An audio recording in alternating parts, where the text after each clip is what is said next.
In this episode, we're going to cover everything you need to know about Starlink Mini and the fact that we loved it so much that we developed and are now selling our own mounting system unlike any other mount on the market, and these two things combined add up to be the best off-grid communication system that we've ever used. So the Starlink Mini really has revolutionized, changed the way we have communications in remote areas.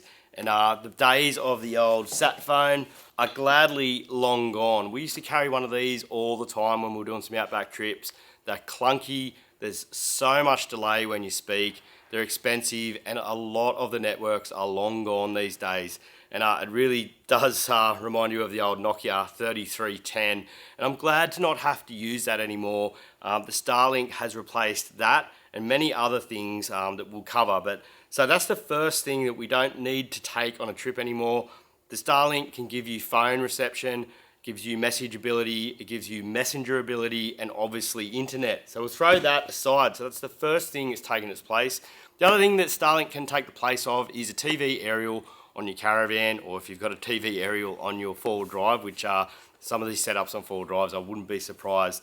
So digital TV is really starting to be the way to go. So that can take the place of that as well. And then also the safety and the SOS ability of an EPIRB to a degree. Now, I'm not going to tell everyone out there, don't go and get an EPIRB. The inherent safety of those is, it does do slightly a different role. So there's still a good reason to have an EPIRB if you've got one. The other thing that this doesn't do is when you leave your car or your caravan and you're doing a hike, obviously then you don't have phone coverage, whereas your sat phone would have been able to do that, or a handheld EPIRB. What is going to take place though is Telstra is starting to roll out connectivity to send a message via the Starlink network, which is going to cover the need for having a sat phone, or that EPIRB starting to become less and less needed. Just don't yell at me. I know there's some lovers of EPIRBs and they do some unique things in super extreme conditions. So the Starlink network is owned by Elon Musk, obviously, which owns Tesla and SpaceX and a heap of other crazy companies. And like him or hate him, this has really changed off-road communications. It's super portable, it's light, it's actually quite cost effective as well. So these range from $300 to $600, depending on whether you get them on sale or not. Now let's get into how you get these to work. So you download an app off the App Store. We use an iPhone. Once you have that app, you go on there and you can activate the dish, set a password, and choose the plan you want to be on, which is one of the parts that I really like. You're not locked in for a certain amount of time. You can turn it on and off from month to month, so you only pay month to month. And you can change your plan depending on how you're using the dish. Now, these are great, absolutely fantastic to be motoring along, let's call it up the Birdsville track, because we have done that, testing this, to have the ability to access the internet and also make calls while you're driving along in a remote destination is something I've never experienced, and I found it very, very cool to be able to do, especially for the kind of work that we do. So the plan you'll need to do that is called a roaming plan, and they start at $80 for 50 gigs of download. We found that we did chew through that download very fast. However, if you are just using it as an emergency purpose and not using the internet, that 50 gig would probably be enough. We did use the unlimited plan most of the time when we've been testing this in the Outback, which is $195 a month. Now, $195 a month is starting to get onto the more expensive side. I do understand that.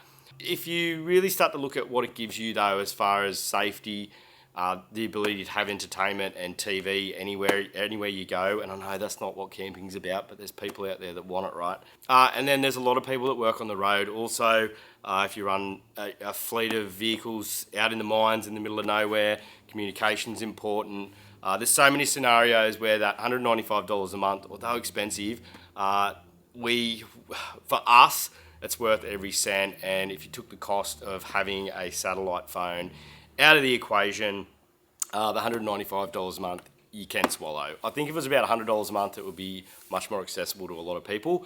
But in saying that, say you do a month-long trip or a 3-week long trip, you can pause the plan. So you don't have to continually pay. There's no exit fees or anything like that. You can just turn the plan on and off however you want. Alternatively, you can get home, take it off your vehicle, mount it at home somewhere and go from $195 a month back to $80 a month unlimited, but on a fixed plan. So when I say fixed, meaning that this won't move. It's fixed on a house somewhere. When you go and put it on your vehicle, you'll need a roaming plan, which means you can use it whilst in motion.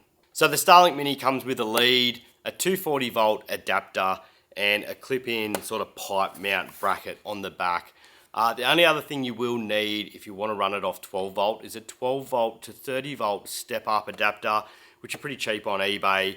I don't know why Starlink settled on a 30 volt appliance. It's a strange voltage. Once you have that powered up, you do link straight from your phone or your device, computer, whatever that may be, directly to this dish. There's no other modem or anything like that. It's all inside. It is really that simple. So like I said at the start, we love the bloody thing so much. We really wanted to incorporate it into our vehicle and into our travels. And we went looking for a mount that made it easy to put the thing on and off the car. We do have a couple of different cars, and eventually I do want to be able to use this internet service at home. So we've gone ahead and developed our own mount. So this is what we have been developing over the last 2 to 3 months, done about 10,000 Ks of off-road testing, and we really were after something that made your vehicle, caravan, whatever it may be, Starlink ready. And what I mean by that is, once this is mounted to the vehicle or whatever you want to mount it to, it is a matter of walking up, lifting the lid, which is key lockable, placing the Starlink inside, pushing it down and locking it if you want to. So I don't want to be undoing nuts and bolts or turning, knobs or threads.